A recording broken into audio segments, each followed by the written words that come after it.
Hello students, good morning. I am a science teacher from Shri Ram Academy High School Satna, and I have come to do to educate people through audio and video lectures. So students, this is a class of science for class 7th. This is a series of lesson for chapter number 3, that is fiber to fabric. This is a part 3 of the chapter. So students, in the last classes we learned about the wool and from different animals how we obtain the wool.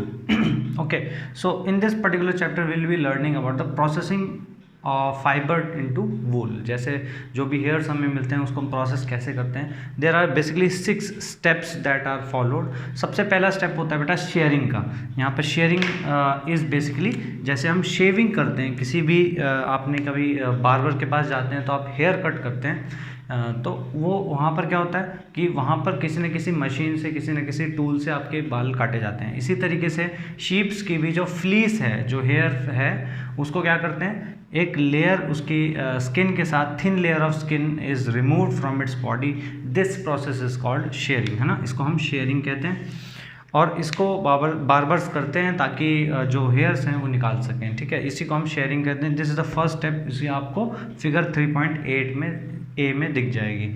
The hair provided woollen fibre, ये जो hair होता है यही क्या देता है आपको, woollen fibre देता है। इस वुलन फाइबर से प्रोसेसिंग करके हम क्या बनाते हैं, वुलन यार्न बनाते हैं। Okay, so let's jump to the second step, that is step 2।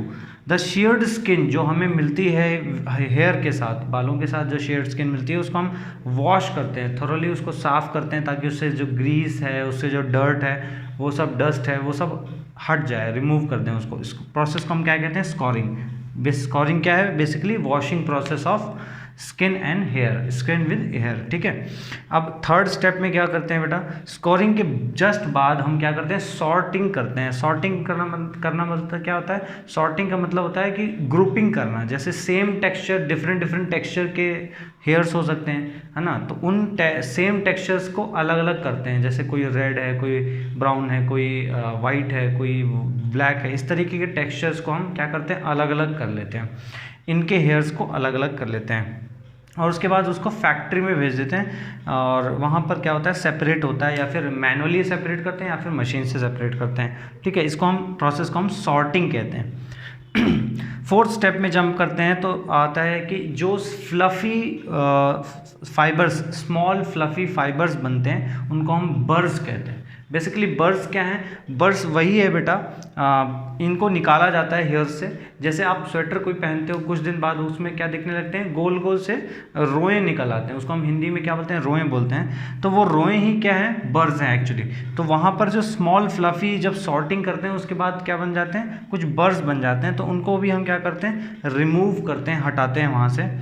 और यहाँ पर जो फाइबर है फिर से दोबारा क्या करते हैं, उसको स्कोरिंग करते हैं, उसको धुलते हैं, साफ़ करते हैं ताकि, और सुखा करके उसको वूल, फिर उसके बाद क्या कर देते हैं, उसको फाइबर बनाने के लिए तैयार करते हैं, ठीक है। अब स्टेप 5 में क्या करते हैं, स्टेप 5 में जब आते हैं तो यहाँ पर जो फाइबर है उसमें डाई लगाई जाती है। डाई मतलब जो भी कलर का आपको वूलन चाहिए उसका उसको कलर किया जाता है। क्योंकि ज़्यादातर जो फ्लीस होते हैं, जो हेयर होते हैं, वो किस कलर के होते हैं, ब्लैक, ब्राउन, वाइट। तो हम क्या करते हैं, उनको डाई करते हैं अपने मन मुताबिक कलर। जैसे रेड कलर का वूल है तो रेड कलर का डाई उसमें चढ़ाते हैं, ठीक है। स्टेप 6 में क्या करते हैं, स्टेप 6 में आने के बाद हम क्या करते हैं, जो फाइबर्स हैं उनको स्ट्रेट करते हैं, उनको कॉम्ब करते हैं, उसके बाद एक उनको रोल्स बनाते हैं, उनके रोल्ड बनाते हैं, यार्न इनटू यार्न, उनको यार्न में कन्वर्ट करते हैं रोल करके। और जो longer fibres are made into wool for the sweaters and shorter fibres are spun and woven into woollen clothes. जो लॉन्गर फाइबर्स होते हैं उनको क्या करते हैं, उनको उनसे वूल बनाते हैं फॉर स्वेटर्स के लिए, ठीक है। और जो शॉर्टर फाइबर्स होते हैं उसको क्या करते हैं, उनको स्पन करते हैं और उनको वोवन, उनको स्पन करने के बाद वीव करते हैं। वीव करने के बाद then they are converted to woollen clothes. So in this way the whole processing of wool is done from hairs to wool actually. तो यहाँ पर क्या होता है, इस पूरे प्रोसेस में ना एक वूलन इंडस्ट्री होती है। ये यहाँ पे इस प्रोसेस में वूलन इंडस्ट्री आती है जो क्या करती है, वूल्स बनाती है। तो उसमें एक जॉब होता है, there is a job of sorter. यहाँ पर एक स्टेप था, स्टेप नंबर 3 सॉर्टिंग का, अलग अलग करना। तो वहाँ पर एक जॉब होता है, सॉर्टर का काम होता है। सॉर्टर क्या करता है, अलग अलग हेयर्स को हाथ से सेपरेट करता है। तो होता क्या है कि जो उनकी फ्लीज होती है ना इन शीप्स की, उसमें एक बैक्टीरियम पाया जाता है। देयर इज़ अ बैक्टीरियम, उसका नाम होता है एंथ्रैक्स।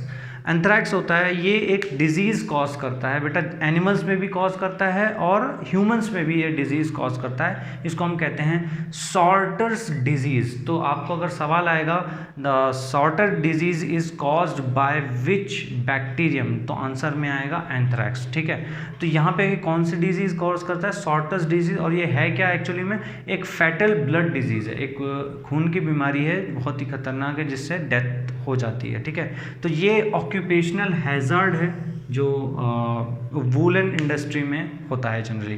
तो ये एक छोटी सी चीज़ थी, मुझे बतानी थी। अब नेक्स्ट, ये हमारा वूलन अब ख़त्म हो गया। नेक्स्ट हम पढ़ेंगे सिल्क के बारे में। सिल्क भी क्या है बेटा, एक एनिमल फाइबर है। ठीक है, आपको पता है एनिमल फाइबर है सिल्क, लेकिन वो कौन सा एनिमल है जिससे सिल्क मिलता है हमें? सिल्क हमें मिलता है बेटा सिल्क वॉर्म से। सिल्क वॉर्म क्या करता है, silk worm spin the silk fibre. वो क्या करता है, जो सिल्क फाइबर है उसको स्पिन करता है, उसको बनाता है वो। अब अगर वो सिल्क वॉर्म बनाता है तो हमें क्या करना चाहिए, जैसे हम शीप्स से वूल निकालते हैं तो हम शीप्स को क्या करते हैं, रियरिंग करते हैं, ब्रीडिंग करते हैं उनकी। तो rearing and breeding of sheeps करते हैं, तो यहाँ पर भी हमें क्या करना पड़ेगा, सिल्क वॉर्म की रियरिंग करनी पड़ेगी। तो जो सिल्क वॉर्म की रियरिंग होती है उसको हम कहते हैं सेरीकल्चर।